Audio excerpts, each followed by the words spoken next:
হাত তোলা। শোনেন, রফুল আয়দান করা একটা গুরুত্বপূর্ণ সুন্নাত। 4 শতাধিক সহিহ হাদিস আসছে, 4 শতাধিক।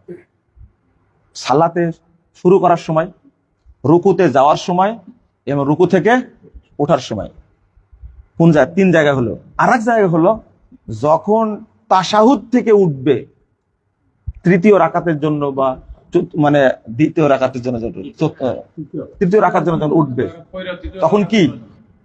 যখন তাশাহুদ থেকে উঠে তার 1 রাকাত বাকি আছে মনে করেন, তাই না? ওই জন্য বললাম তাশাহুদ থেকে যখন পরের রাকাতটা পড়ার জন্য দাঁড়াবে তখন রফুল আয়দান করবে। এটা চতুর্থ রাকাতও হতে পারে। 3 রাকাত জামাতে পেয়েছি, 4 না না না, আমার কথা শুনেন। 3 রাকাত পেয়েছি ইমামের সাথে, আমার কয় রাকাত বাকি আছে? এখন আমি তাশাহুদ পরে উঠবো না, কি করতে হবে? ওটা বলছে যখনই আপনি পরের রাকাত পড়ার জন্য কি তাশাহুদ থেকে উঠবেন তখনই কি 4 জায়গায় মনে থাকবে।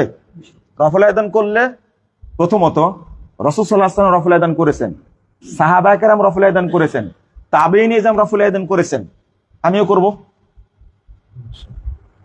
2 নম্বর হলো যে একবার রফুল আয়দান করলে 10 নেকি হয়। ইমাম আলবানী রাহিমাহুল্লাহ একটা হাদিস উল্লেখ করছেন যে একটা সৎ আমল করলে আল্লাহ রাব্বুল আলামিন ওটা 10 থেকে 700 করেন, 700-কে আল্লাহ অসংখ্য গুণে গুণান্বিত করেন। আপনি রফুল আয়দান ছাড়লেন কেন? কেউ কেউ বলে রফুল আয়দান না করলে নামাজ হবে, নামাজ হবে, নেকি কম পাবেন। কিন্তু প্রশ্ন হলো যে সমস্ত লোক রফুল আয়দানের কথাটা জানার পরেও আমল করে না, বরং রফুল আয়দানের বিরুদ্ধে বলে, আরো বলে যারা আমরা রফুল আয়দান করবো কেন? রাসূল সাল্লাল্লাহু আলাইহি ওয়াসাল্লাম রফুল আয়দান করতে বলেছেন সাহাবীদেরকে, সাহাবীরা বগলে পুতুল রাখতো, তাই বল তোমরা রফুল আয়দান করো। আমরা তো পুতুল রাখি না। জাহান্নামে যাওয়ার জন্য আর কোনো আমল লাগবে না। এই সমস্ত মিথ্যুক ইমামদের জন্য এটাই যথেষ্ট। এই দলিল কোথায়? আপনারা কি বিশ্বাস করেন সাহাবীরা গোপনে বগলে পুতুল রাখবে? এটা বিশ্বাস হয়? তো মিথ্যুক ইমামগুলো বলেন কি করে? অপবাদ দেওয়া হলো।